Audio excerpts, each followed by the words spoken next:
Good afternoon, everyone. Welcome back to WAN-IFRA's Asian Media Leaders Summit.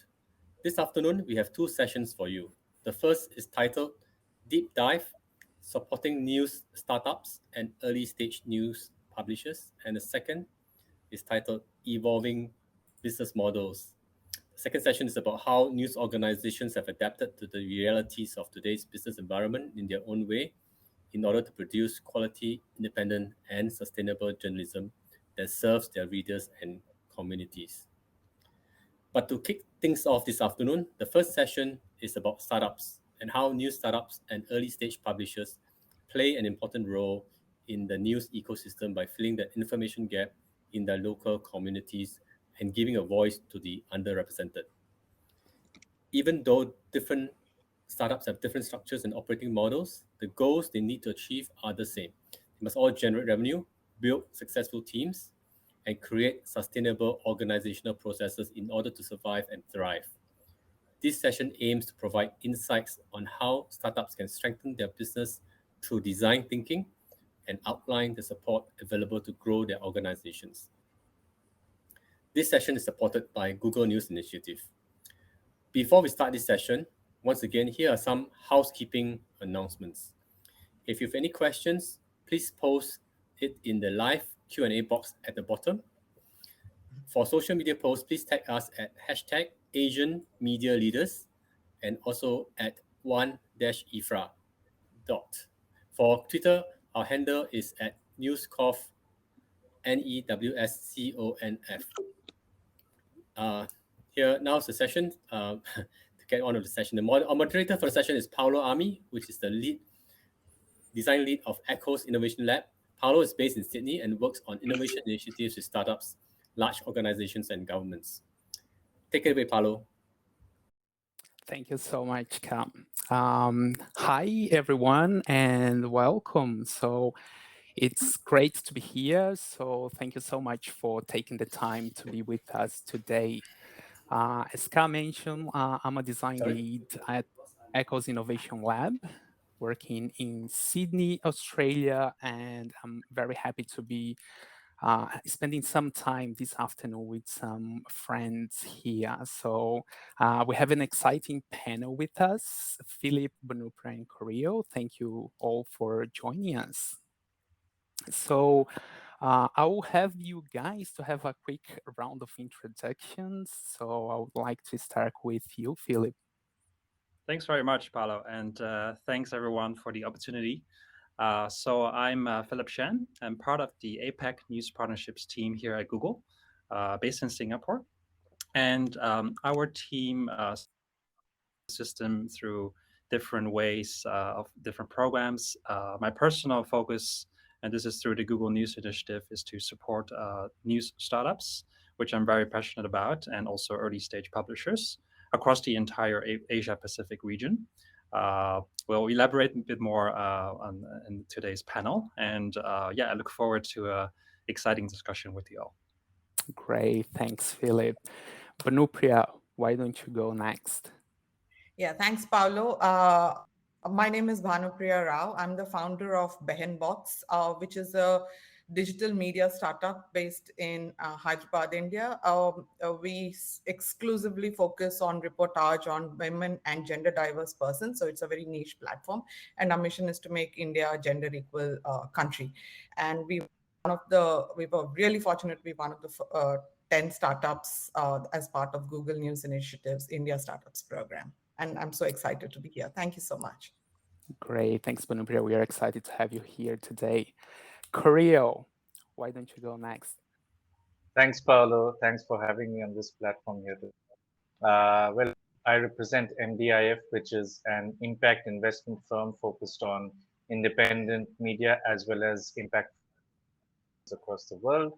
I look after the South Asian part of from a lot of startups in this area. Great. It's pretty excited to have you all joining us today. So again, welcome everyone, and it's an absolute pleasure to have you all in this panel today.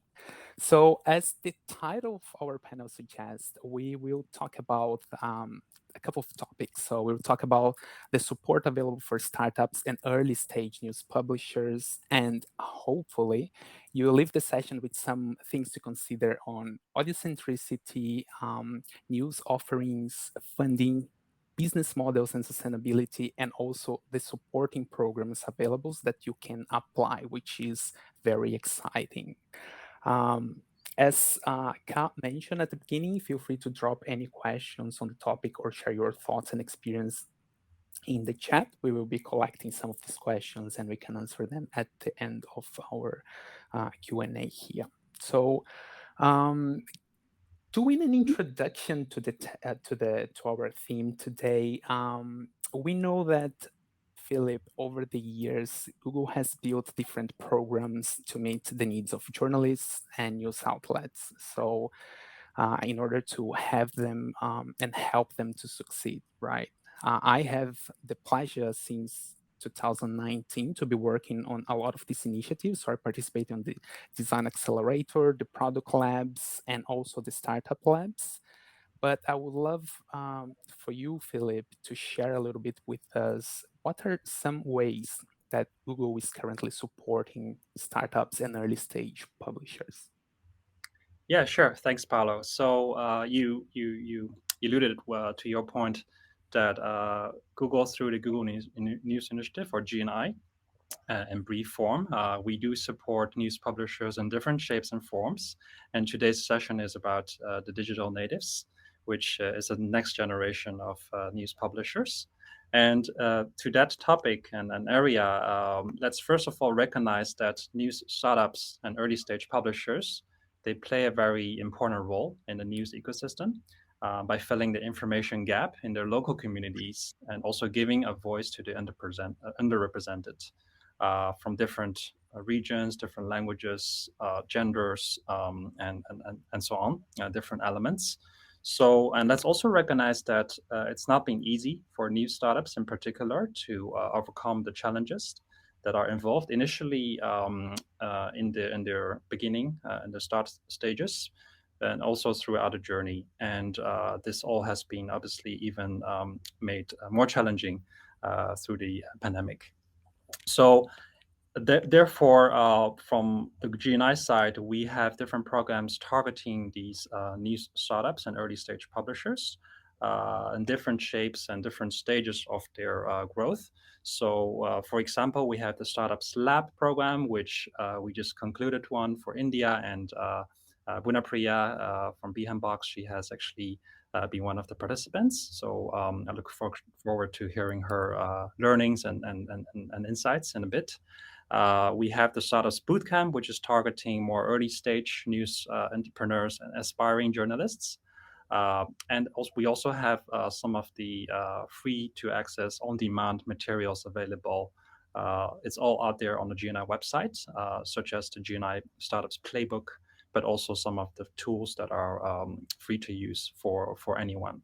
So I think we have different ways to support the ecosystem when it comes to new startups, and I look forward to discussing more as we going on with this panel. Great, thank you for sharing those, Philip. I like that you mentioned this idea of having different programs for different parts of the startup journey. And on that, I would have you, Creo, I have a question for you. So as the person responsible for the MDIF's investment mandate in South Asia, what are some examples of the challenges that startups and early stage publishers face in the funding or growth area, and how they overcome them? I think most of the challenges, whether it is South Asia or any in the developing world, I think the challenges are similar. One is that the ecosystem and the depth of the ecosystem has to be sufficient in any media company to survive. So if I look at regular general news, then that's pretty much a commodity, because you can find that news at multiple outlets would be bigger than yours. So how do you change your game? Where the answer lies is that how do you change your game? For example, do you focus on very niche areas like Bhanupriya is doing that, or maybe like somebody like Hukum in Indonesia, which is focusing on completely legal information, or Suara in Indonesia, which is a voice platform, Onion Dev in India, which runs a information platform for giving access to never had it, or Josh Talks, which a completely new market by providing motivational content as well as skills based content to millions of youth who never had it before. So, how do you change the game while staying in the overall, let's say, uh, non entertainment factual space? You need to change your game. And perhaps news is not the only answer. You have to identify these areas which have similar impacts on mission also. Absolutely. I love that you touched upon two things here. The first one, the importance of the ecosystem, and the second one, the importance of coming up with new offerings that might not be your core day-to-day, the thing that you like to do, that you learn to do as a reporter. So there is this idea of adaptation. And follow and building up on this idea of adapting and changing and uncovering new opportunities. Banupriya, I would love to hear from you, from your experience, because you've been part of the Google News initiative, the Startups Lab India. What are some of the challenges that you faced as a founder? Right. So thank you, Paulo, for that question. So as Coril mentioned before, we are a very niche platform. So we report in depth on issues of women and gender diverse persons.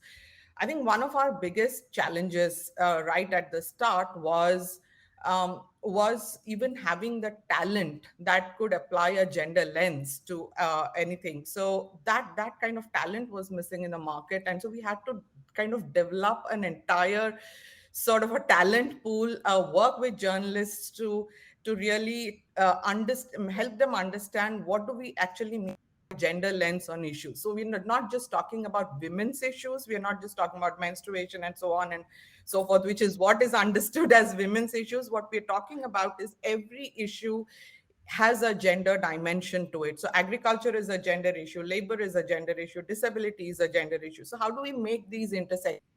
And how do we also move from opinion to actual reportage? How do things really affect, and which are the kind of stories that people want to hear about? So that was really one of our biggest challenges, which we continue to work with and work through at the moment. One of the other challenges we faced as journalists, as a journalist myself, and so it it comes from the idea, and the operations come from a place of passion, really, from a place of identifying a gap that existed, that we thought existed. Right now, how do you convert that, what you think is an existing gap, the stories that need to be told, the essential reportage, the underserved communities that you want to cater to? How do you convince an audience, or how do you convince funders and investors, etc., that there is an audience for it? And and that essentially needs a sort of a fundamental change within your own mindset and within your own ways of operating, into thinking about your journalism as a product, really, as a whole, as how do you take this to the audience?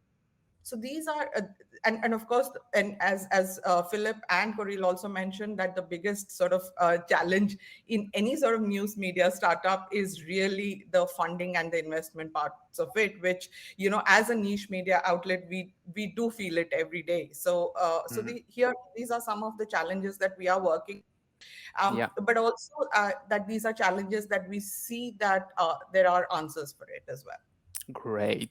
That's very interesting. I found fascinating, first off, the way I had the chance to be with you guys throughout the whole journey.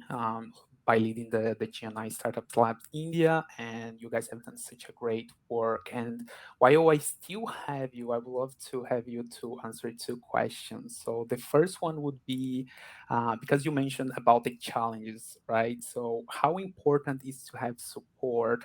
And in that sense, what is like to be part of the Startup Labs? That would be my first question. And what the second one would be, what are some of the things that you gained from the program? Right. Thank you. Paulo, the answer to your first question is very simple. I cannot stress the importance of programs like this, especially from where I come from.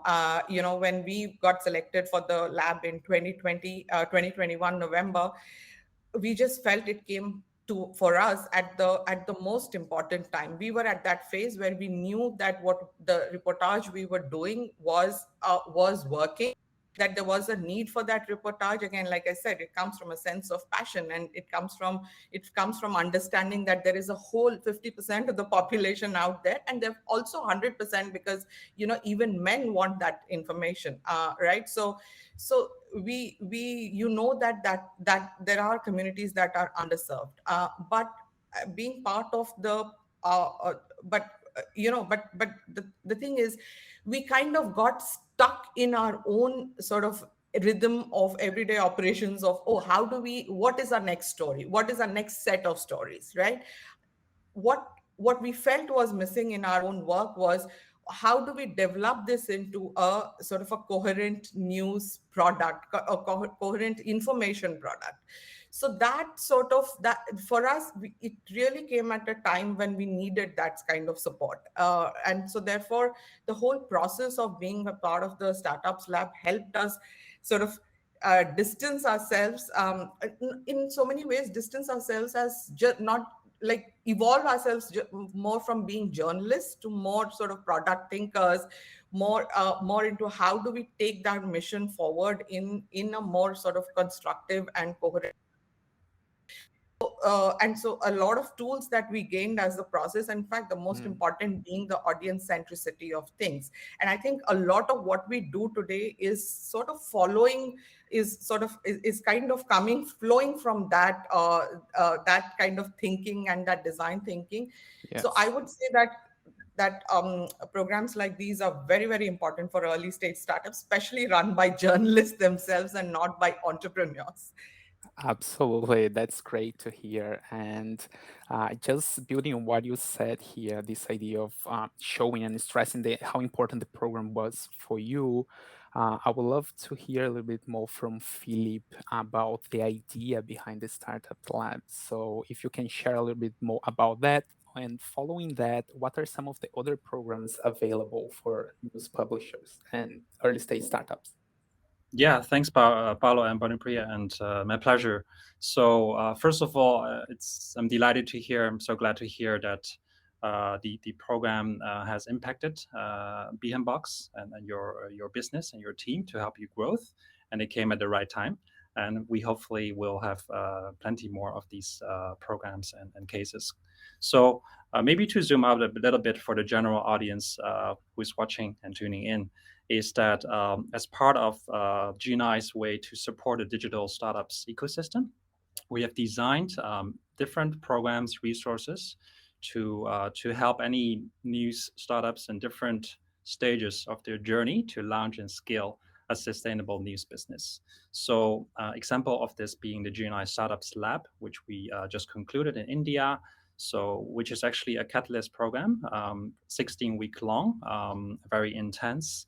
And we worked on this together with ECOS, so Paulo from ECOS, and we actually working with different industry experts and partners in the ecosystem in different programs as well. So with the help of them as well to put together a very relevant and specific program to help these startups and really help them on a pathway to put them on a pathway to financial and operational sustainability. So more to come for sure. We have the Startups Lab, which you just heard of firsthand from Bonipriya. We have the Startups Bootcamp, which is actually targeting slightly early stage news startups, so aspiring news entrepreneurs or early stage pre-launch news startups. And we also have some of the more scalable materials out there, which you can access freely on demand on the GNI website as well, like the GNI Startups Playbook. I think with all that, we hope to have the relevant suite of support and programs to support the ecosystem. And obviously, it's a dynamic space. So we also like to keep the direct line with the community as well, and with our partners there. So any feedback or suggestions, we are more than happy to hear those. That's great. Thank you so much, Philip. From what you said, there are like heaps of programs available for these startups, and we are going to be sharing some of the links so that you all can access and have a look at the programs that Google is running. So stay tuned at the end of the session here. So moving forward here, Philip, you mentioned about these different programs and having them to help the startups to have the basics in place. So I would like to connect that with Corio here and have you, Corio, to share a little bit about how do you see these programs as a means of building up the right fundamentals and foundations for startups and early stage publishers so that they can succeed? Yeah, Paul. From an investor's perspective, look, I mean, of course, you need to have passion and all of that, and you need to know your subject matter expert as a journalist, but you also have to be entrepreneurial because at the end of the day, you're building an organization.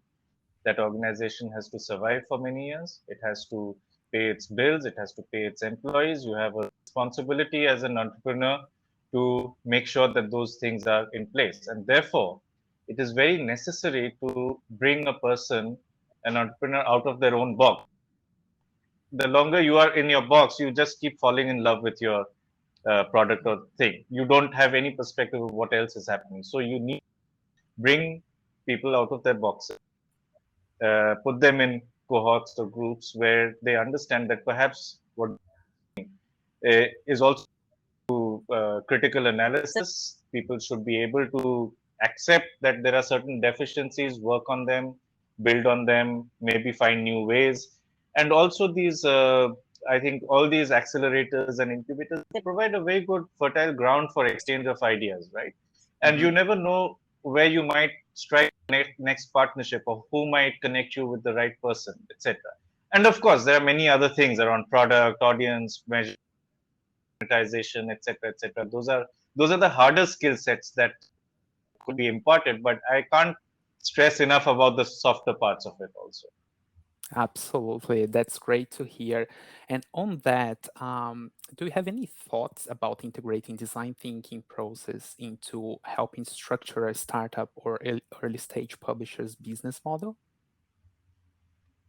I would like to kind of take that thing in a slightly different angle, in the sense that while we know what design thinking, five or six different separate steps, but I think one of the steps which is most important to entrepreneurship is asking, challenging those assumptions. So what are we really asking over here? First question itself is that why have we zeroed in on this particular solution? Is there a solution out there? Are we barking up the wrong tree as a business model itself? What after that problem is solved? I mean, you could have a very significant problem that you're solving, but it's a finite problem. How do you extend your business to that finite problem, right? Third is that who is my audience and why will they pay? I mean, you might be very good with your content, with your audience, etc. But is that content something that people will pay for? And it doesn't matter who is that person. I mean, it could be a brand that's paying for it. It could be the audience that is paying for it. But you need to ask these questions and keep challenging assumptions using data. And the third thing is challenging assumptions, challenging thing is that where do you cut the cord? Sometimes some projects or some business plans have a lifetime where you have to kind of cut the cord and then move on to the next, or sometimes you have to realize when are you marker for failure and then you can't keep flogging a dead horse. So I think one has to kind of also bring in that very logical thinking while being passionate. Absolutely. Absolutely. I love to hear that. So it's having the critical thinking and also, let's say, the passionate heart in there in order to move forward. I love that. Great. And on that, maybe Banupriya, you could share a little bit about your experience in the lab. And maybe when we talk about design thinking or audience centricity, how did you apply it into your startup today? Right. I think I've just got to echo what Coril said, and that it seems like a masterclass of all on its own all over again. So thank you, Coril, for that reality check. To your question, Paulo, I think what for us the biggest revelation as being part of the design thinking thing was discovering a whole new set of audience. We had pegged ourselves as an industry that was catering to 25 onwards urban women, right, who understood in-depth reportage and so on. When we started looking at who our audience was using our data and then going back to them, we realized that we were looking at an audience of 18 to 25 who really formed. And for us to then understand that, they were actually consuming and reading our reports, which were anything between 2,500 words to 3,000 and sometimes up to 4,000, was a big revelation for us. And so everything then, but also what we understood from our audience is that they were not really looking at us only for information. They were looking at us, our information, so that they can do something actionable, either have difficult conversations with their families, or in this highly polarized environment make a change themselves. So therefore, just the whole idea of who we were, are we information giving outlet, or were we also giving them tools that would help them make that change, was something that was an entire big revelation. And therefore everything that is flowing from that, the kind of products we're envisaging and building, the kind of team we are also, is all from that audience centricity. And therefore, through this design thinking, I think what we've been able to do is find new audiences, understand what they want, but also look at the different products that can bring us more revenues, more sustainable revenues. And the biggest revelation was the audience told us that they wanted to pay, and they asked us, why were you not why you're not making your journalism uh, that, that needs to be paid for. And so Yes. so all of that was good revelation and insights for us. Yeah, that's such a wonderful problem to have as a startup, right? This the audience asking you to pay for your product. That's great. Because we don't have any questions so far, Philip, I would love to wrap it up with you here, asking you about your thoughts on design thinking, audience centricity, and also what other creative ways could be leveraged for startups to thrive. Sure, thanks, Paolo. And I will be rather brief here in the interest of time. So the way I see design thinking, it's essentially a problem-solving approach, which has the intention to improve products, businesses, help business grow, and so on. I think translating it back to the startups lab or program is through coaching and mentoring and one-to-one, like product training and design thinking. It's really resulted in the examples you have just heard from Banupriya, at Box, but also some of the other startups. We've seen cases where, based on audience needs and a reevaluation of the customer segments, they actually redesigned their whole business model based on the business model canvas exercise. Or even another startups, which is focusing on audio and podcasts, they've actually revamped their entire app and redesigned it ahead of the new launch. So these are great examples where I think some of these design thinking principles and frameworks really translated into tangible results. That's great. Thank you so much, Philip. And thank you, Coril and Banupri as well. We are wrapping up the session. Thank you, everyone who's been present and has been with us. I would like to thank you all for being here. And I have just shared some links on the discussion forum here. You have access to all the programs. Don't forget to check out, especially the Planet's Plies that we have there is a place for journalists to gather together. And again, thank you so much, and I hope to see you shortly. Have a great day. Thanks, everyone. Thank you. Thank you. Thank you, Paulo, and a very esteemed and interesting panel. That was indeed a very interesting, informative session. I hope startups attending this session took away some very useful tips. Moving on, our next session is titled Evolving Business Models, Ideas for Sustainable and Independent Journalism, and it starts immediately after this at 3:30 p.m. Singapore time. See you.